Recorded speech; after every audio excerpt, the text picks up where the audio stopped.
আমার গ্রামবাসী এই 4 ইউনিয়নের মানুষেরা অন্য ইউনিয়নের কাছে আমাকে লজ্জিত করবে না। আমি বিজয় হই না হয় সেটা পরের কথা। আমি 2 নম্বর আসনের প্রতিটি মানুষের আমি এমপি হতে চাই। আজকে আপনারা যেভাবে আমাকে কাছে পাচ্ছেন, এমপি নির্বাচিত হলেও আমাকে এভাবেই আপনারা কাছে পাবেন বলে আমার বিশ্বাস। পকেটে কোনো টাকা ঢুকবে না। জনগণের জন্য যা বরাদ্দ তা আমরা মানুষের কাছে আমরা কি করব? আল্লাহ যদি আমাকে এমপি করেন, এই 4 ইউনিয়নের জন্য একটি নতুন একটি উপজেলা আমি কায়েম করব ইনশাআল্লাহ। আমাদের বেরোইলে একটি 20 শয্যা বিশিষ্ট হাসপাতাল আছে।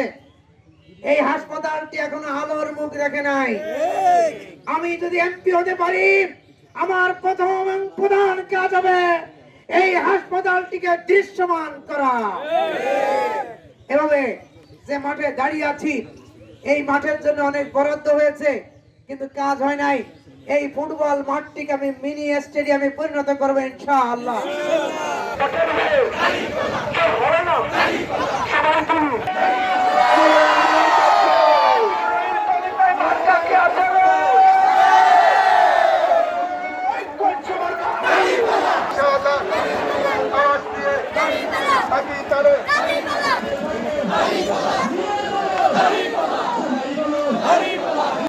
আসবা বেরোই পলিতা জিতেই যাবে।